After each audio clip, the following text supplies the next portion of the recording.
प्रिय विद्यार्थी भैया बहनों, इसके पहले आपने इस पाठ के व्याख्या भाग 1 का वीडियो देखा होगा। आज यह दूसरा वीडियो है। चलिए प्रारंभ करते हैं। हम नहीं समझते कि इनको लाज भी क्यों नहीं आती कि उस समय में जबकि इनके पुरुषों के पास कोई भी सामान नहीं था, तब उन लोगों ने जंगल में पत्ते और मिट्टी की कुटिया में बैठ करके बांस की नालियों से जो ताराग्रह आदि वेद करके उनकी गति लिखी है, वह ऐसी ठीक है कि 16 लाख रुपए के लागत की विलायत में जो दूरबीन बनी है, उनसे उन ग्रहों को वेद करने में भी वही गति ठीक आती है। और जब आज इस काल में हम लोगों को अंग्रेजी विद्या के और जनता की उन्नति से लाखों पुस्तकें और हजारों यंत्र तैयार हैं, तब हम लोग निरी चुन्नी के कतवार फेंकने की गाड़ी बन रहे हैं। भारतेंद्र जी कह रहे हैं कि हम नहीं समझते से यहाँ तात्पर्य है कि मुझे इस बात का आश्चर्य है, मुझे इस बात को लेकर के आश्चर्य है कि इनको लज्जा क्यों नहीं आती। वह कह रहे हैं कि मैं इस बात को लेकर के आश्चर्यचकित हूँ कि इनको अर्थात इन भारतीयों को आज अपनी दुर्दशा पे लज्जा क्यों नहीं आती कि उस समय यानी प्राचीन काल, क्योंकि प्राचीन काल के समय में जब इनके पुरुषों के पास अर्थात इनके पूर्वजों के पास कोई भी सामान नहीं था, अर्थात विकास के कोई भी साधन नहीं थे, तब उन लोगों ने जंगल में पत्ते और मिट्टी की कुटिया में बैठ करके बांस की नालियों से जो ताराग्रह आदि वेद करके उनकी गति लिखी है। तो जिस समय इनके पास कोई संसाधन नहीं था, उस समय में भी इन्होंने अपने सीमित संसाधन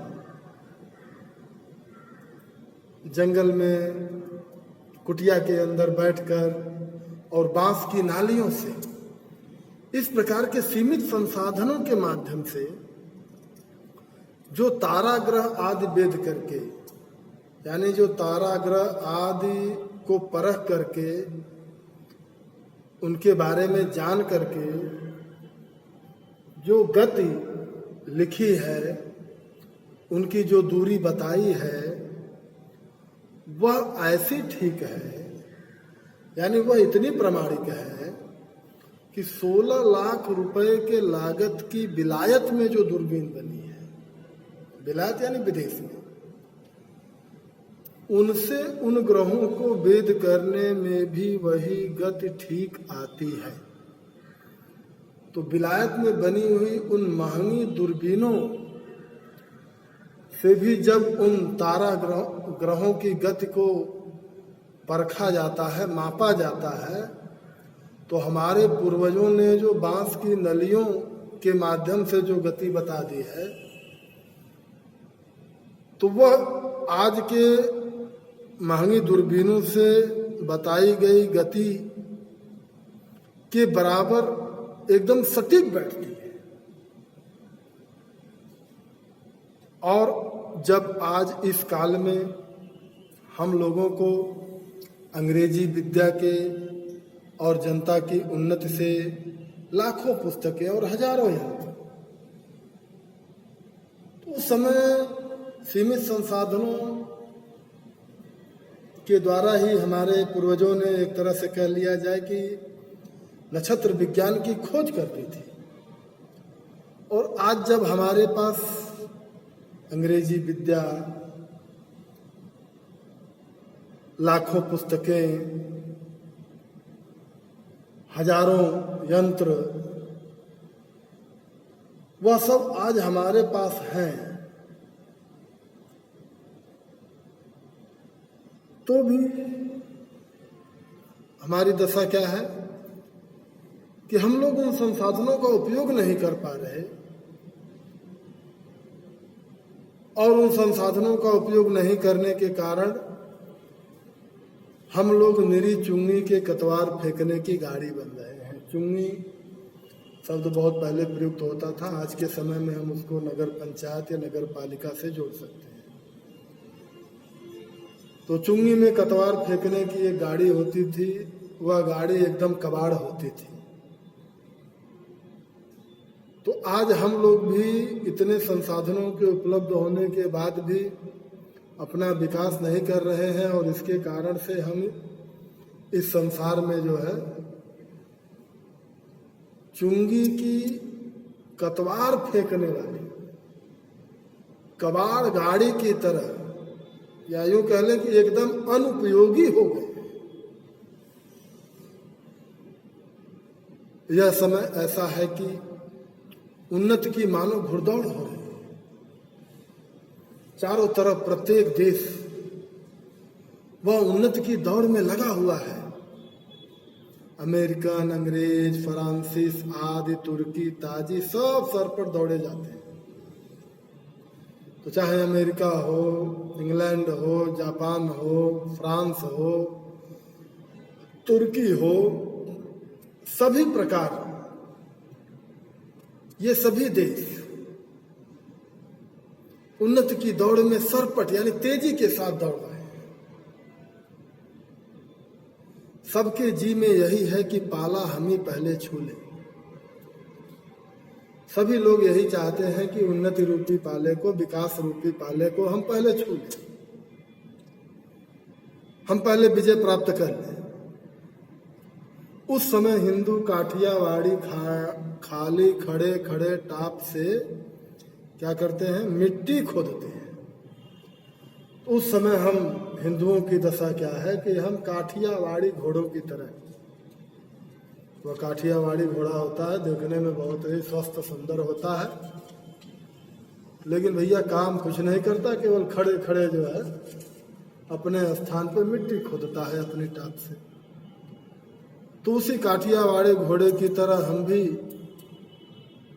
सब प्रकार के संसाधनों के होने के बाद भी आलस्य में एक जगह पड़े हुए हैं। औरों को तो जाने दीजिए, जापानी टट्टुओं को हाँफते हुए दौड़ते देख करके भी लाज नहीं आती। तो वह कह रहे हैं कि इनको, औरों को तो जाने दीजिए भाई, चलो अन्य देश के लोगों को की तो बातें छोड़िए, लेकिन जापानी टट्टू एक प्रकार का जानवर होता है जो देखने में बहुत ही दुबला पतला होता है, लेकिन बोझा बहुत होता है। तो वो कह रहे हैं कि अन्य देशों के लोगों की तो बात ही छोड़िए, इन भारतवासियों को, जापानी लोगों को, जापान का उदाहरण क्यों प्रस्तुत किया, क्योंकि जापान एक ऐसा देश है जहां पे हमेशा भूकंप के झटके आते रहते हैं, प्राकृतिक संसाधन भी नहीं है, और नहीं तो वहाँ की जो जलवायु है वह भी कमजोर है, वहाँ के जो लोग होते हैं वह शारीरिक रूप से भी दुर्बल होते हैं। तो जापानी लोग शारीरिक रूप से दुर्बल होते हुए, प्राकृतिक संसाधनों की कमी होते हुए भी किस प्रकार से अपनी मेहनत के बल पर उन्नति कर रहे हैं, प्रगति कर रहे हैं, तो इन जापान के लोगों को देखकर भी इन भारतीयों को लज्जा नहीं आती। यह समय ऐसा है कि जो पीछे रह जाएगा फिर कोटि उपाय किए भी आगे ना बढ़े। तो वह कह रहे हैं कि यह ऐसा समय चल रहा है कि इस वैज्ञानिक युग में उन्नति के साधन इतनी सरलता से उपलब्ध हैं, और इस कालखंड में भी जो अपनी उन्नति नहीं कर ले, तो वह फिर क्या है, वह फिर बाद में करोड़ों उपाय कर ले, कोटि उपाय, करोड़ों उपाय कर ले, फिर भी वह उन्नति नहीं कर सकता। आज हम देख रहे हैं हमारे भारतवर्ष की यही दशा है लगभग।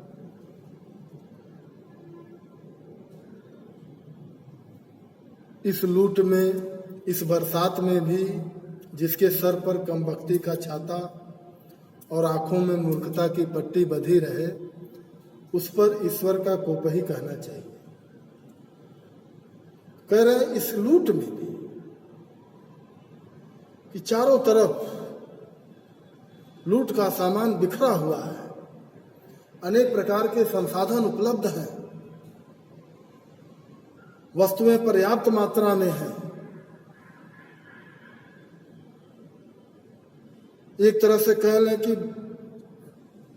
बरसात हो रही है विकास की, उन्नति की। और इस समय में भी जो अपने सिर पर कमबख्ती का छाता लगाए हुए, कमबख्ती यानी मूर्खता कह लें चाहे दुर्भाग्य का, तो इस समय में भी जो अपने ऊपर दुर्भाग्य का छाता लगाए हुए है, उसको कुछ दिख नहीं रहा है कि भाई किस प्रकार से हम इस लूट में शामिल हो जाएं और अनेक प्रकार के संसाधनों को अपने पास इकट्ठा कर लें और आंखों में मूर्खता की पट्टी बंधी रहे और आंखों पर अज्ञानता की पट्टी बांध लें। तो कहते हैं कि उन पर ईश्वर का कोप ही कहना चाहिए।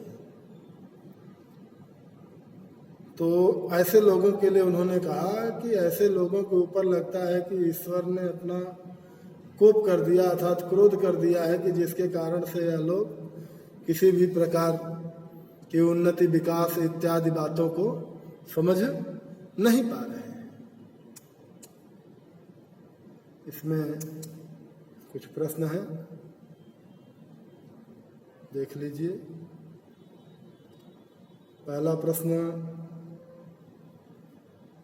गद्यांश के पाठ और लेखक का नाम लिखिए। दूसरा प्रश्न, रेखांकित अंशों की व्याख्या।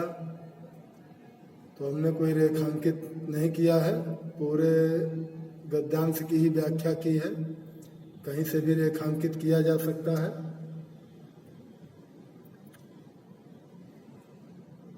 प्रश्न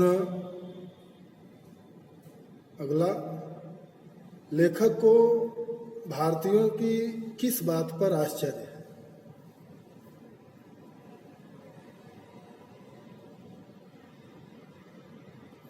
अगला प्रश्न, प्राचीन काल में भारतीयों ने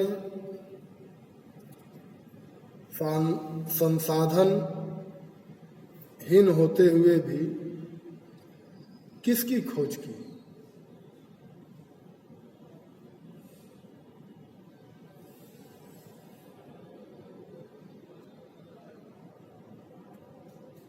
भारतेंदु जी ने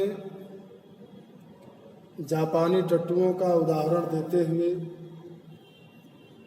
क्या कहा है? तो ये कुछ प्रश्न हैं, कुछ आप भी प्रयास करके समझ के अपने से भी बना सकते हैं।